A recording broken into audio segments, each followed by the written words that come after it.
Good evening, people. This is Clarissa Williams coming at you today. Once again, and I'm going to tell you, I'm going to keep posting these videos until me and my daughter get justice. Because I want you guys to be able to use these. Well, let me tell you. I am in a legal battle with Greenville County, South Carolina, Department of Social Services. They kidnapped my daughter from school on December the 14th, 2021. And they never informed me that I was under investigation for, listen, physical abuse and medical neglect. The physical abuse is coming in where they're saying I took my sick child to the doctor too many times. Dr. John Melville said that. He don't know us. He don't know nothing about my daughter. He's not her physician. And they turned right around and said I was medically neglecting her, which means I wasn't giving her medical care that she needs. So that don't even make sense. So that automatically throws up a red flag because an intelligent person knows that don't make sense right there. But this is where we left off at. Well, let me just say this. So I'm putting these videos up here because I want any parent, if you ever DSS knocking on doors all day and all night, they've been doing this for years, taking these people kids, and don't nobody in the state do nothing to them. If you don't get lucky with the appeals court or Supreme Court, you SOL, because ain't nobody gonna do nothing. Them general legislatures don't go after them people. And that's why all attorneys keep saying they so powerful. No, they not. Those judges letting them be powerful. Those judges giving these people power, letting them do whatever they want to do over there. Now, you got a few judges that I've actually read that stops the assassinate tracks. But Greenville County Family Courthouse, they ain't gonna do nothing. They work with these people. And I'm just still trying to figure out, because they got a pattern going on over there with these judges, with these falsified. These documents have been falsified. They pencil whipping you and paper hustling you. I'm trying to figure out why would judges do this? It's something beneficial in my belief and information. Some benefiting these ladies to let this happen like this, because this is serious. This is major public corruption when children are being taken. So we're going to pick up where we left off at. Now, this is the petition that Sam Weldon. Remember I told y'all that's the little man over there, the attorney, managing attorney need to be fired and put in jail. He filed these false documents. And let me tell you why it's so serious. South Carolina State Legislature say when DSS only got 45 days to do an investigation. Get on your job, get out there, talk to witnesses, gather facts, and speak to people. Okay. DSS got that abuse and neglect report from that John Melville October the 27th, which is in the determination fact sheet, and on his report, abuse and neglect report. 45 days from that is the December 11th. That's the cutoff day. No ifs, ands, or buts. And if they need an extension, it got to be approved by a director. Okay, where you look at a case dictation notes, they didn't have it. So then they lied and told the courts that they got this case on December 3rd. Couple lies they told. They've been switching.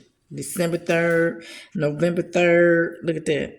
That's okay. Allegations. You hear that? Allegations. Took my baby on some Dr. John Melville's opinion.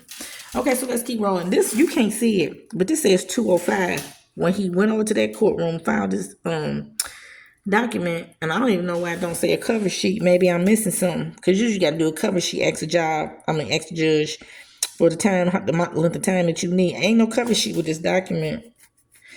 I don't know. Ain't no cover sheet with it. So, and then remember Sam Weldon, you told Judge Kindness on December the 15th at my probable cause hearing, you got that order from Judge Tarita Dunbar close to 5 o'clock.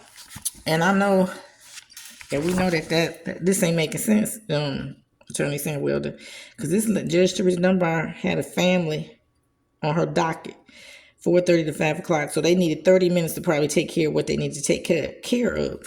So you got this thing. You went over there. You got the you filed a petition at 2:05, and I guess you sat around in the courthouse until Judge Tarita Dunbar finished up. And you saying you left it could. I don't even think you're supposed to be sitting in there. He must have been sitting outside waiting for. So because it says it was stamped by the clerk of the court at 4:36. So that means you went in there in front of that lady while she had a family, ran all the way out their courthouse, back up to the front where them glass windows at, where the clerk of the court is at, where them lines belong, and got this thing stamped by 4:36. Y'all can't see it because it's in black and white, but I got a color copy where it's 4:36. You ain't got nothing signed in no 4:36. That lady was in court. She and her signature on. That's not her signature. I don't know her signature. It's not her signature, Sam Weldon. That did not happen. Let me tell you something. These people been paper hustling and pencil whipping us. And the Supreme Court and Appeals Court don't know nothing about it. See, this is important because, see, first of all, you should never be in that courthouse with these ladies because they should have never taken your child and they should have never gave you a hearing to go in front of these ladies because this case should have been closed. So everything that's going on now is illegal. It's illegal. You filed these documents, Sam Weldon, on December 30th. This is an illegal case. That ex parte order that Tarita Dunbar issued based on this fraud, you see that? December 13th. It's illegal, it's null and void, and it's unenforceable. This was based on fraud, but she didn't help because she participated. Because I'm gonna show you now. So we moving on. So let's talk about Tarita Dunbar. It's ex parte order. I'm catching her in some lies. Some people say misrepresentation, falsification of document. I call it a lie, and that's what it is. Okay, now this is real critical. This is her order. It don't really say a lot what I did or what happened or anything. It's like a blank document. They changed the child name and put in standard language because it don't say nothing about me or what I did to this baby. Don't say nothing. Alleges, probable cause. What did I do? What's probable cause? You ain't said nothing about ain't nothing in here about what I did to my kid. Other than what they saying her life, health, and safety was in danger. It don't say nothing about what I did, when I did it, the time of day I did it, who witnessed it. Don't say nothing. This is it. See, this is what they've been doing. Okay, so let's see. You said this matter came before you December the 13th, 2021. You said plaintiff has submitted a sworn affidavit in support of the allegations. And I have studied the information contained in the affidavit. You said you study it. That's good to know. The affidavit and its allegations are incorporated in this order. Then you come down here. This is important. I also find that based upon this affidavit, it's not an S, so now it's more than one. DSS exercised reasonable efforts to prevent removal of the minor child. So we put an S on there. So we know the first affidavit is this one right here. This is the one that was forged. This is forged by Haley Rogers, Supervisor Casey Shaw. Guess who signed, notarized this forged document? Sam Weldon. Look at this.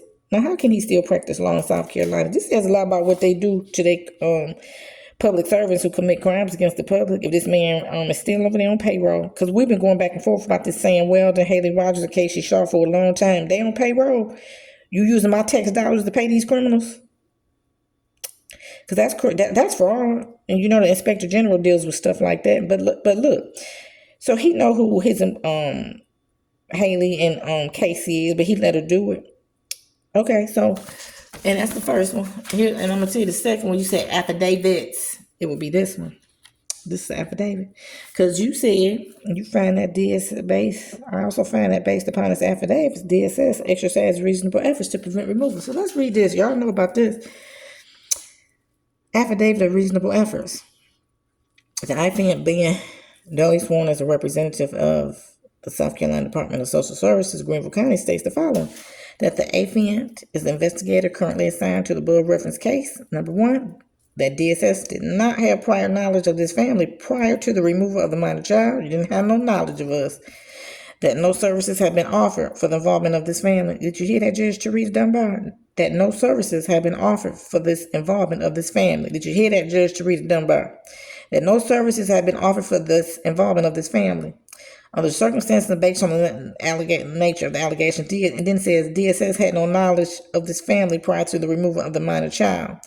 DSS was unable to provide services to prevent necessity of the removal of the child. Why they was unable to provide them? Why? Because I met with that Haley Rogers on November the 3rd. I met with her at a Waffle House and I let her meet my daughter the same day I met her at Wendy's. I ain't had nothing to hide. She asked me unannounced, unexpected. Yeah, I went and picked her up and let her meet her. My daughter told that lady she was fine. Told her how she had been sick, how she was getting bit or had rashes. Told her I'll never forget. Are you safe at home? Yes. How does your mom discipline you? She takes my TV or my phone. Anything you need? No. It's in DSS case detection notes. Read them. You didn't think I had those, did you? So they're going to keep telling lies. Look at this. Now, the saddest part about this is Judge Tarita Dunbar said she studied these documents. Remember? She said, and I have studied, right here, and I have studied The information obtained after that. You studied them on your skate because the matter came before you. No, you ain't studied this, honey, because look, it was notarized and signed. It was valid on December the 14th, the following day after you see it, you read. That's what you gave a court order saying that the matter came before you and you studied this document. No, you didn't, because it wasn't even signed and notarized by Haley Rogers until the following day. That is a lie. See that? This is a falsified court order from a judge. This is a lie. I ain't calling it no other way. Now, something else I want you to see. Now, see, Haley Rogers, her job title is a representative today. Now, on this petition affidavit that her boss, Casey Shaw, notarized. Remember I told you something? She was a human service specialist too. See that? Now, here's another document I found. She's a human services. She wasn't no two. She was just a regular human services employee. See, look at this. Do you know what? These people been kidnapping our babies. This ain't no other way to look at this. She was human services too. See what they keep doing? They paper hustling us and pencil whipping us. We got to stop this. This is criminal right here. Judge Tarita Dunbar caught you. You told a lie. You are under. I read that the judges are always under oath at all times. You got to tell the truth. That's a lie. And then let me let you see. Let me see. Look at that. Then blow your way, and I'm gonna shut this down for the day. I'm gonna say what I need to say. Now, look at this. One got an original stamp. One don't. Now, I'm gonna shut this thing down, and then I'm gonna get off of here because I don't want to bore you. Because I'm flipping these papers fast as I can. Now, what the hell going on at that courthouse? Look at that signature. December 13th, it is so ordered. Look at them signatures. Y'all got some explaining to do, family court judges. Y'all been hustling us and kidnapping our babies and committing crimes against us. You see that? Appeals court and Supreme Court. Look at that. That's not the same signature. Y'all need to keep following me. Sharing my video posts so y'all can help me get my baby back. Because public awareness. And when we start putting pressure on these people and sharing this, they're going to give me my baby back because they done got busted. And I'm going to see who's going to step up and do the right thing. Because this is a crime shame that an entire courthouse is committing crimes against the public and taking our children from us and place them into foster care. And I've been trying to think it's a benefit behind this. Because this is a pattern. I caught Judge Catherine Tiffany saying the same thing. DSS made reasonable efforts. No, they didn't. They just took my baby and came up with this little ex parte petition stunt they got going on. This crime and kidnapping babies. They kidnapped my baby. This order is illegal, null and void, and unenforceable. This whole thing was based on fraud, falsification of documents, perjury, what else? Fraud, notarizing, attorney notarizing, fraudulent documents. You ought to lose your license today. And I'm going to make sure you do, Sam Weldon. Look at this. YouTube channel, Clarissa Speaks the Truth, because that's what I do. And I'm going to keep posting these videos, and I'm going to keep showing y'all what these criminals doing over there. Caught this judge in the lie. Good day.